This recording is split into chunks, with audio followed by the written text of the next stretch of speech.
Տիկին Սինորյան, որպես նոր պատգամավոր, ինչպես է գնահատում խորհրդարանի աշխատանքի մեկնարկը, ձևավորված մթնոլորտը։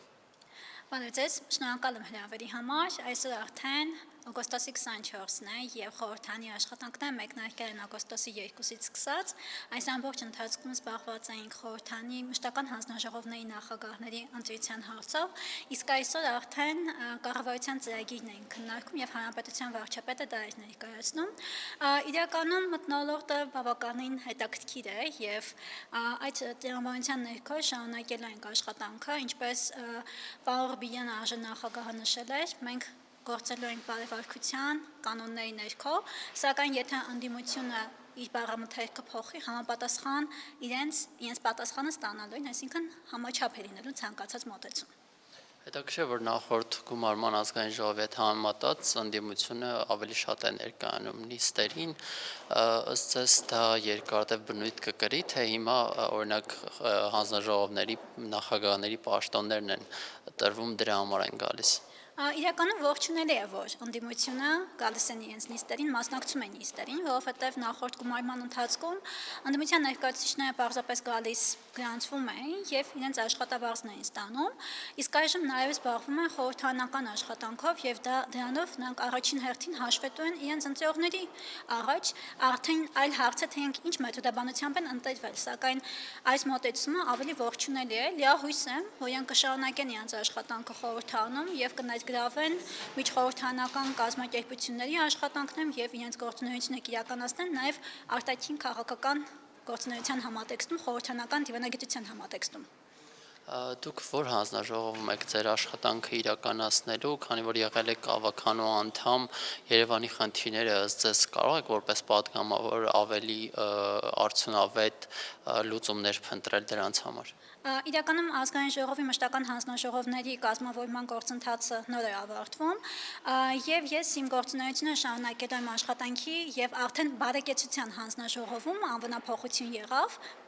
և իմ գործունեությունը այնտեղ եմ շարունակելու և զբաղվելու եմ այն բոլոր խնդիրներով, որոնք որ վերաբերում են այդ ոլորտին և այդ ոլորտից դուրս։ Իհարկե Երևանի ավականու իմ գործընկերների հետ շարունակելու եմ իմ աշխատանքը, ինչպես որ մինչև հիմա է եղել, և բնականաբար խորհրդարանական հարթակը նաև օգտագործել եմ Երևան քաղաքի խնդիրների վերհանման և այն լուծումների գտնելու ուղղությամբ, այսինքն բարբերաբար այդ աշխատանքը կատարվելու է, նաև նշեմ, որ Երևանի ավականու ինստիտուտը ինձ համար բավականին օգնող է եղել և մեծ փորձ եմ ձեռք բերել հենց ավականու անդամ լինելով։ ՔՊ-ում ուժեղ Հայաստանի հանձնաժողովների երկու նախագահների թեկնածության վերաբերյալ քննարկում եղել է, ինչով է պայմանավորված, որ օրինակ հանձնաժողովներից մեկի նախագահ Լիաննա Մանուկյանը ընտրվեց, բայց նախորդ թեկնածուն ոչ։ Տեսեք, իրականում մեր մոտեցումը հետևյալն է եղել, որ մենք ունենք ընտրելու հնարավորություն և լսում ենք բոլոր թեկնածուներին և ըստ այդ դրա որոշումը կայացնում ենք, խմբակցության ներսում լինում է քննարկում և ձայների մեծամասնությամբ ընտրվում է այս կամ այն թեկնածուն և այդ նույն տրամաբանությամբ է այս դեպքում է գործել, դա է պատճառը, որ ձեր նշած անձը ընտրվեց, իսկ մնացած անձինք չեն ընտրվել։ Հիմա պետք է արդեն երկու հանձնաժողովներ են մնացել Եվրոպական ինտեգրման հանձնաժողովը և տարածքային կառավարման, բնապահպանության և այլ անվանման ամբողջական չնշեմ, այդ հանձնաժողովի նախագահի ընտրությունն է առաջիկայում նախատեսվում, հավանաբար կառավարության ծրագրից հետո դա կլինի, արդեն ընթացակարգային է, ԱԺ ղեկավար կազմը դրա մասին կնշի, էլի խմբակցությունում մենք կունենանք քննարկում և ըստ այդ տրամաբանության կկատարենք որոշում, կընտրենք այդ մարդկանց, թե ոչ։ Ամեն դեպքում դուք ինչպես եք պատկերացնում օրինակ Եվրոպական ինտեգրման հանձնաժողովի նախագահի ընտրությունը, որովհետև հասարակության համար տարօրինակ է ընդդիմությունը, ինչու այդ հանձնաժողովը վերցրեց, դուք անձամբ կողմ կքվեարկեք։ Ես պետք է լսեմ մինչև վերջ տվյալ անձին, որ առաջադրվել է և քանի որ որոշումները խմբակցության փակ ռեժիմով են, այս պայծրությամբ չեմ կարող դրա վերաբերյալ որևէ կարծիք ասեմ, քանի որ դեռևս տվյալ անձն է, պատասխանում է հարցերին և եզրափակիչ ելույթներ դեռևս չեմ լսել, ըստ այդմ այս պայծրությամբ որոշում չունեմ իր մասով։ Տիկին Սինորյան, վերջին շրջանում բանակում զոհերի հետ կապված ընդդիմությունը քաղաքական շահարկում է իրականացնում, ինչպես սպասվում էր, դրանք կապելով քաղաքական կառավարման հետ, մասնավորապես նախարարի կառավարման, որն է ձեր գնահատականը։ Գիտեք, ընդդիմությունը ցանկացած վատ երևույթ, որ Հայաստանի Հանրապետությունում տեղի ունենում, փորձում է դարձնել քաղաքական շահարկման առիթ եւ այդ համատեքստում նաեւ այս դեպքերն են։ Բնականաբար շատ ցավալի դեպք է տեղի ունեցել, Հանրապետության վարչապետը արդեն խոսել է արժանապատվանում դրա վերաբերյալ, այդ համատեքստում այլ ավելացնելու բան չունեմ։ Ակնհայտ է, որ առարկայում նաև Տիգրան Աշենի ու առհասարակ անկլավների թեման է որոշակի շարժման տեղի տալու, ընդդիմությունից նշաններ կան, որ պատրաստվում են որոշակի փողոցային պայքարի այդ թեմայի հետ կապված, ինչ կասեք։ Հանրապետության վարչապետը քիչ առաջ ձեր նշած թեմաների շուրջ եւս խոսել է եւ ես ավելացնելու ոչինչ չունեմ եւ մենք ընդդիմության ներկայացուցիչներին շատ վաղուց ենք ասում, որ կարող են դուրս գալ փողոց եւ գեներացնել ընտրական այդ համատեքստում process եւ իրենք դեռևս դա լսում են, սակայն ոչ մի գործողություն չեն իրականացնում։ Իսկ եթե ավելի լուրջ Հանրապետության վարչապետը դրա վերաբերյալ խոսել է թե բրիֆինգների ընթացքում կառավարության եւ թե ազգային ժողովի այսօրվա նիստի ընթացքում եւ այդ համատեքստում ավելացնելու բան այս պահի դրությամբ չունեմ։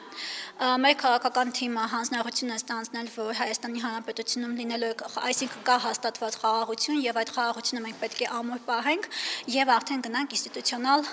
լուծումների այսքանը։ Ամեն դեպքում ձեզ հանրային տրամադրությունները այդ հարցով ինչպիսին են անկլավների հետ կապված։ Այս պայմանությամբ չեմ կարող որևէ կարծիք ասել,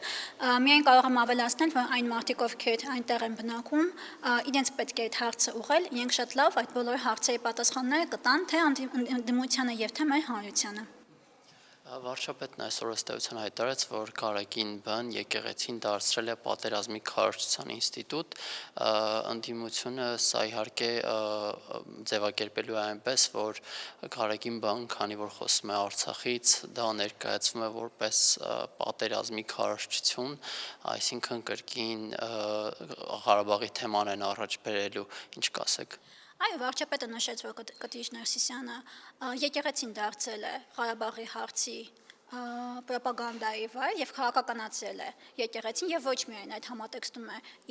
գործողությունները իրականացնում եւ կառավարության ծրագրում կա առանձին դրույթ եկեղեցու բարենորոգման վերաբերյալ եւ մենք առաջ ենք շարժվելու այդ համատեքստով։ Ընդդիմության ներկայացուցիչները շատ լավ գիտեն, որ Կտիչը եկեղեցին դարձել է քաղաքական շահարկման տեղ եւ շատ լավ գիտեն նաեւ, որ Կտիչը ունի զավակներ եւ խախտել է եկեղեցական ուխտը, ինքնանք դա այդ ամենը շատ լավ գիտեն եւ գիտակցում են։ Բայց եկեղեցու բարենորոգման այդ ընթացքը կարծես թե որոշակի դադար է վերցրել, չենք տեսնում գործողություններ, վարչապետը պարզապես մասնակցում է պատարակների։ Մենք չենք նշել վերջնաժամկետ այդ համատեքստում եւ մեր նախընտրական ծրագրի մեջ տվյալ գործունեության վերաբերյալ արդեն կա դրույթ ֆիքսված եւ առաջիկա ժամանակահատվածում կտեսնենք համապատասխան գործողությունները։ Այսինքն ՔՊ-ն Գարեգին Բ-ին հեռացնելու այդ պահանջը շարունակում է։ Դա չասեցի, ես նշում եմ, որ եկեղեցու բարենորոգման հետ կապված առանձին դրույթ ունենք մեր նախընտրական եւ կառավարության ծրագրի մեջ։